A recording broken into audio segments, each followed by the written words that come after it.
A secret history of our nation's capital. This week on Firing Line. Before the gay pride movement, gay people in Washington wielded power from inside the closet, at constant risk of being exposed. There was no greater secret that was more dangerous than being gay. It was actually worse and more threatening than being a communist. The so-called lavender scare ruined the lives and careers of thousands of gay men and women. The pervert is easy prey to the blackmailer. James Kirchick is an award-winning journalist and author. His best-selling new book, Secret City, chronicles a hidden history. I just saw a gay angle to all these stories and presidential administrations and episodes that a lot of people had missed. With historic advances in America's gay rights movement and a new backlash once again targeting LGBT people, what does James Kirchick say now?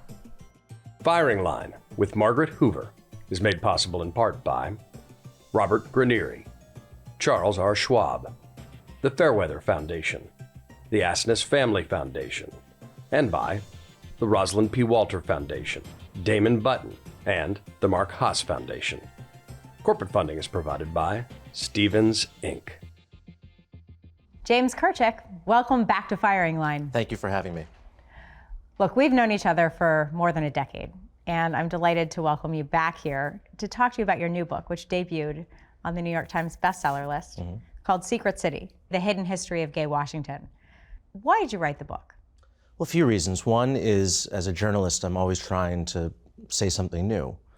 And I realized, living in Washington, reading history of the city and its politics and its life, that there was no greater secret that was more dangerous or more threatening to a political career in the 20th century than being gay.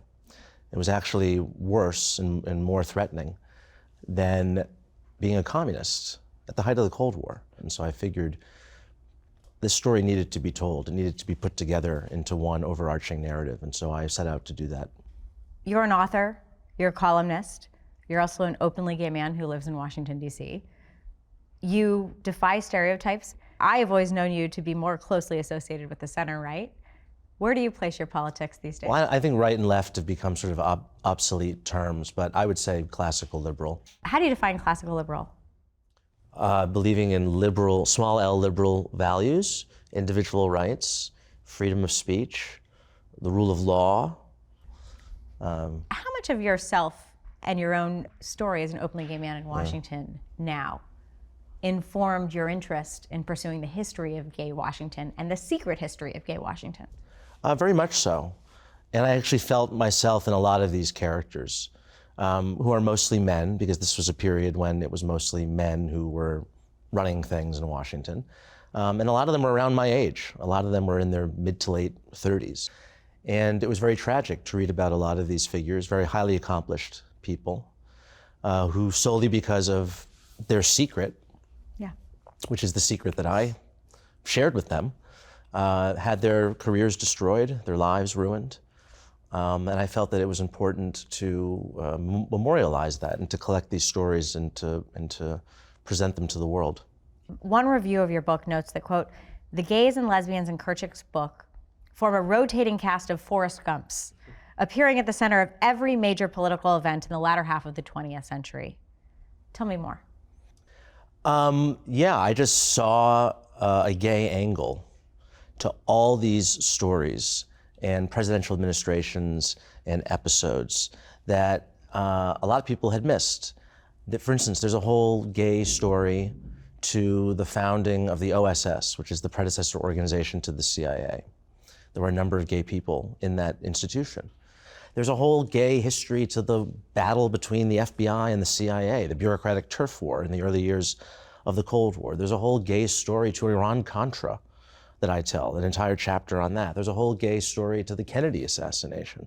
So that's what I was trying to accomplish. You detail how the State Department, the intelligence services, disproportionately had gay power brokers represented in them. Why is that? The era before the Cold War, the State Department was a particularly attractive place if you were a gay man. It was an all-male institution. You could travel overseas. You could also perhaps get away with being a bachelor in a job like that. You could give the excuse, I'm too busy, I'm traveling, I'm living overseas, I'm changing places every couple of years, and that would be a kind of convincing excuse for why you were unmarried. The intelligence services as well, because if you think about it, what do spies have to do? They have to lie, they have to deceive, they have to pretend to be something they're not.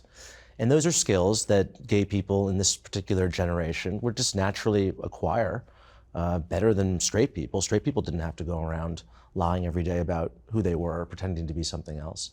And so we see in these institutions in particular that there's a higher quotient of gay people. And that all begins to change in the early years of the Cold War.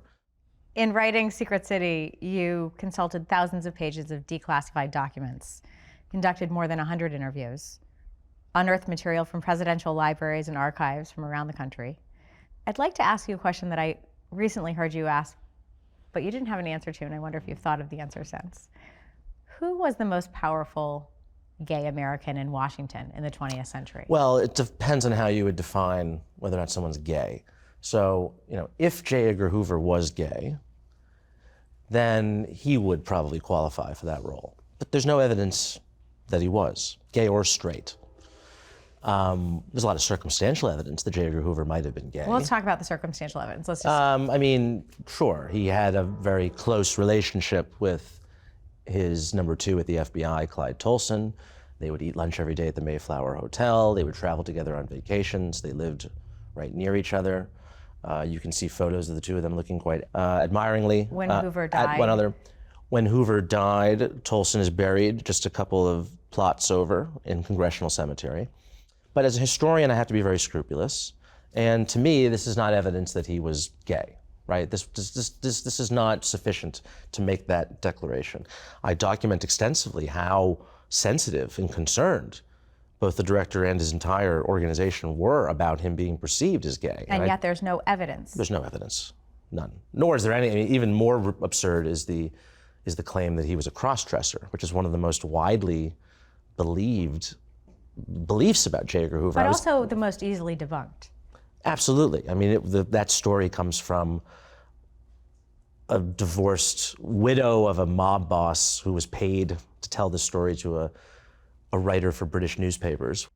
But yeah, that's one of the most wild. When I was telling people I was writing a book about gay Washington, one of the first things that I would always hear was, oh, well, you must be writing about J. Edgar Hoover being a cross-dresser, right? I had to kind of roll my eyes at that. But you describe a transformation, which you alluded to earlier, in Washington, that actually sort of prior to World War II, this was seen as a private vice. Right. Whereas between World War II and through the Cold War, there became this national security component to being homosexual. Yep. That it was a real liability. What caused the change in attitudes? So prior to World War II, the United States was isolationist, and it didn't have an intelligence apparatus. And World War II transforms the United States, becomes a global superpower. And the management and the collection of secrets becomes very important. In fact, the concept of national security doesn't really exist until World War II. And with that, the keeping of secrets, homosexuality then becomes a great liability, because the belief is that a homosexual will go to any length to keep this shameful secret, including turn over sensitive information to an adversarial power. So gays are believed to be the most susceptible to blackmail. And this then becomes the basis for purging gay people from the government, from denying them security clearances. It strikes me how different presidents had remarkably different attitudes towards gay professionals working in their administration.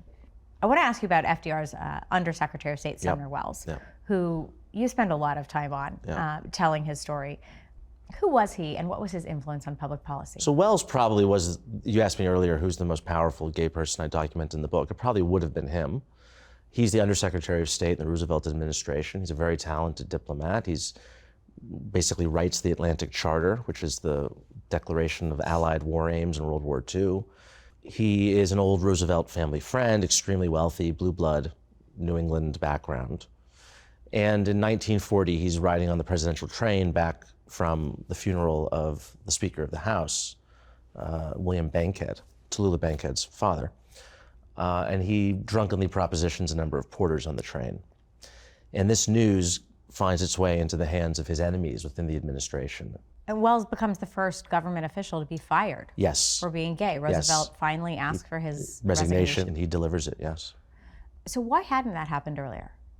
I think it's because of what I mentioned earlier about World War II and the securitization of homosexuality.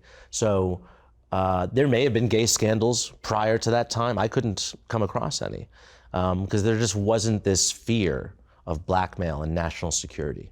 So your book spans the FDR administration to the Clinton administration. There were thousands of government employees between those two administrations who were purged for being gay. And you write, quote, "The fear of homosexuality, or even a mere accusation of it, destroyed careers, ended lives, and induced otherwise decent people to betray colleagues and friends." Now, we all know about the Red Scare. Yep. Talk about the Lavender Scare. So the Lavender Scare, if you could point to a beginning, it would be in February 1950. And on the 9th of that month, Joe McCarthy gives his infamous speech to the Republican ladies of Wheeling, West Virginia, where he waves a paper in his hand that he claims has the names of 205 communists in the State Department on it. And then just a couple weeks later, Dean Acheson, the Secretary of State, is called up to the Capitol Hill to testify about these claims. And he brings along with him a deputy. And just in passing, this deputy mentions that 91 homosexuals have been fired over the previous 3 years. And this is a shocking revelation. No one knew that there were homosexuals in the State Department, never mind 91 of them. And a Senate subcommittee is called to investigate the subject of sexual perverts in the government. This is how gay people were referred to at the time. And over the next, decade, I think you could say, thousands, about 7,000 to 10,000 people were purged from various government jobs. Some of them were gay, some of them, who knows? I mean, just the mere accusation could spark an investigation. I came across records of people, ratting out colleagues because they had they walked a certain way, they talked a certain way. The evidentiary standards were not high, put it that way. There's another group about which I hesitate to talk, but I think the picture isn't complete unless we do. The pervert is easy prey to the blackmailer. They're dangerous to this country. The Lavender Scares became entwined with the Red Scare, and you write extensively about Roy Cohn, who worked for Senator Joseph McCarthy. He was his chief counsel during the McCarthy hearings. Roy Cohn was a closeted gay man, and you have said that while Roy Cohn was a terrible human being, you call the real villain the closet. Explain your thinking about that. Well, I think that the closet makes people do terrible things. You have to lie every day about who you are. And the closet made gay people do terrible things, not just to themselves, but to other people. Which is not to say that, there were plenty of people who didn't commit the sort of transgressions that Roy Cohn did, who were also closeted. But I think ultimately you have to see him as a victim of the closet, in the way that all gay people were victims of the closet. Other victims of the closet were the hundreds of people who were persecuted by J. Edgar Hoover. We discussed him earlier, but he vigorously pursued investigations of so-called, quote, sex perverts in government service. Roy Cohn was on a version of the original Firing Line with William F. Buckley Jr., where he actually talks about J. Edgar Hoover and comes to his defense. He's a champ to me, and I think he's a champ to millions of people around this country who go back to kidnapping days, go up to the days when he had the guts to develop information during World War II, and the Soviet Union was our ally, without which we would have been absolutely dead in our information gathering and our attempts to expose the threats to American freedom, when it turned out that the communists were after us too, just as Hitler had been. I remember what he has done for the protection of civil rights and liberties, and I think to the American people, Mr. J. Edgar Hoover is still a pretty darn good name. What's your reaction? It's kind of pathetic, because Cohn and Hoover worked together to destroy gay people's lives, and Cohn was fully aware of what Hoover was doing. Cohn was not out then. Well, Cohn was never out. He never came out of the closet. He denied to his, dying day of AIDS that he was gay. There's an overcompensation. And you talked earlier about the closet, what it forced people to do. It forced people like this to overcompensate. So you see a closeted gay man like Roy Cohn going out of his way to praise this man, Edgar Hoover, who was responsible for wrecking so many gay people's lives. I think it was a sense that he had to, portray an image of himself so that no one would suspect the truth about him, Roy Cohn, which is that he was a gay man. There are two men in the book who you have outed. One was in Richard Nixon's administration, his chief speechwriter, Ray Price. I had met Ray Price before he died, and I know you knew Ray Price personally. When he interacted with his friends, his identity wasn't a secret. Why did you feel that it was important to out him in your book? So first of all, I have a very high standard for outing anyone, certainly when they're alive. When they're dead, I think they belong to history at that point. But here I thought, even then, it needs to be justifiable in some way. And I think it tells us something about Richard Nixon, that he could have this very close advisor. And one of the most loyal Nixonians was Ray Price. I mean, he was defending Richard Nixon long after Nixon was resigned and disgraced. That he could have this very close aide, who he knew was gay, and yet simultaneously we can listen to the tapes, the White House tapes, where Nixon is just engaging in the most gratuitous and vulgar homophobia. Mm-hmm.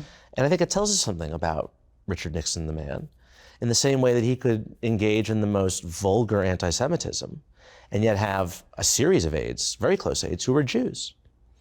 And it's a recurring theme in the book, right, is that these presidents, almost all the presidents I write about, have close aides who they know are gay, but it doesn't reflect, the humanity that they recognize in these men and some women is not reflected in their public policies. And I think that justified it in my mind. Your book ends with the Clinton administration at the end of the 20th century and the gay 90s, as it's been written about, in which there was really an expansion and acceptance of gayness in government and really throughout the country. And yet, in the Clinton administration, the Defense of Marriage Act is signed. Yep. Don't ask, don't tell is implemented. How do you think about this push and pull? I think it's a good illustration of the broad sweep, the broad story of gay people in America, which is that it's often 2 steps forward, 1 step back, sometimes 2 steps forward, 3 steps back. And so I write about World War II, for instance, being a very important moment in the development of a gay consciousness, and that you have all sorts of gay people for the first time meeting other gay people, right? They're leaving small towns and rural areas, and they're being, because of the military mobilization, they're being sent to military bases or overseas, and they understand that they're not alone. That's followed just a couple years later by the Lavender Scare. And then in 1969, there is the Stonewall Uprising, and this burst of gay visibility. It makes national headlines. People from all over the country are reading about this. People are coming out of the closet. There are gay pride parades being held for the first time. And this is followed by a backlash. Anita Bryant in her Save Our Children campaign to repeal anti-discrimination statutes or to bar gay people from serving as school teachers in California. That was one measure. And then in the 90s, there's the Clinton administration welcoming gay people into the executive branch for really the first time. Bill Clinton lifts the ban on gay people receiving security clearances in 1995, but there's also the Defense of Marriage Act and the ban on, or the Don't Ask, Don't Tell regulation in the military. So it's a mixed picture, but ultimately it is a story of progress over time. Contemporary LGBT equality, to live openly in Washington today. If you're gay, same-sex marriage is allowed, not just in Washington, nationally. Gays are allowed to serve openly in the military. Most gay people live in states where they're protected from discrimination. A gay man, Pete Buttigieg, was a serious contender for the Democratic nomination for president. Are you concerned that there has been so much advancement for gay people that 2 steps forward, 1 step back continues in the form of backlash? There's a backlash now, certainly, in some states. But I think what's driving it mostly is confusion over the gender identity and transgender issues, which I don't write about in the book because it's a book about gay people, and I think it's a separate, more complicated issue. I think it's also a backlash to the fact that over the past 10 years, there's been just a massive increase in the percentage of Americans who identify as LGBT. I think it's doubled from 2010 to 2020. Why do you think that is? Well, we've seen it's mostly younger people, that this is where the increase is coming. It's almost exclusively among millennials and Gen Z. And I don't think that there's, I don't think that, because the number has pretty much remained the same throughout history. I don't think that all of a sudden Gen Z people, kids. You don't think there's a higher occurrence? I don't think there's a higher occurrence of homosexuality or transgender identity among this generation. What I think it is that it's actually a good thing in a way, in that there is more tolerance and acceptance of homosexuality and differing gender identities than there ever has been before. And so I think young people are more willing to experiment and perhaps identify, maybe temporarily, with one of these identities. And I think if people understand it that way, then it's not something to be up in arms about. You've written about how Republican state legislators are proposing bills to prohibit the discussion of sexual orientation and gender identity in classrooms, supposedly to protect students from predatory gay teachers. You hear words like groomers. Books with LGBT characters are being banned. The Texas Republican Party just adopted a new platform which refers to homosexuality as, quote, abnormal, and opposes all efforts to validate transgender identity. What is your take on why this is happening now? Well, I think it's partly because there has been this burst of visibility, in the same way that World War II brought a burst of visibility, and the Kinsey report that comes out in 1948 reports that 10% of men are homosexual. That shocks the country, and it leads to a backlash. I think there's been just a surge in visibility of gay people and transgender people in popular culture. We certainly talk about these issues more than I think we ever have before, and it inspires a backlash. There is something specifically more onerous and pointed in the Republican Party today. Particularly, and as an example, the Texas Republican Party is stating this platform. Yeah.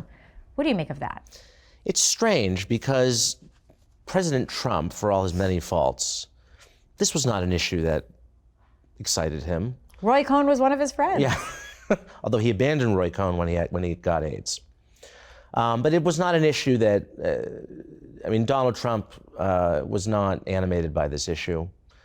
He actually appointed the first openly gay member of a cabinet. And I don't think it was actually a motivating issue for his voters either. I don't think if you looked at his voters and asked them, why are you voting for Donald Trump, or what is it that's motivating you politically? I don't think that a backlash to homosexuality or transgender identity, I don't think that's what was motivating them. How strong is the closet in Washington today? I think in some isolated places it still exists.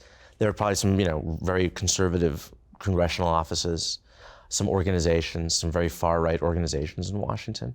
But beyond that, I don't think it really is a phenomenon anymore. Of course there are closeted people in Washington. Well, there are closeted politicians. There are prominent politicians who are closeted in Washington today, I would presume. Presumably, if we're going to go by the Kinsey figure, the 10%, right, then we would expect that number would be higher. But I don't think it's as much of an issue anymore politically, because homosexuality is not really an issue anymore politically. Let me ask you the question a different way. If you're writing this book 50 years from now, are there people in Washington who are closeted now that would be the subject of your book? That's a good question. Unless you can point to some sort of way in which it's affecting their views on the issue of homosexuality. So if you can point to sort of hypocrisy then I think that they would be characters in a book that was written 50 years from now. But I wouldn't out these people today if they're not doing anything to harm gay people. I adamantly oppose outing them. I think what you're saying is then outing is acceptable under certain circumstances. In extremely rare circumstances, if someone is using their political power to hurt gay people, and if they themselves are gay in those limited circumstances, I believe it can possibly be justified. Once someone's dead, then I don't think that rule exists anymore, frankly. Jamie Kirchick, thank you for your book. Thank you. Thank you for returning to Firing Line. Anytime. Firing Line with Margaret Hoover is made possible in part by Robert Granieri, Charles R. Schwab, the Fairweather Foundation, the Asness Family Foundation, and by the Rosalind P. Walter Foundation, Damon Button, and the Mark Haas Foundation. Corporate funding is provided by Stevens, Inc.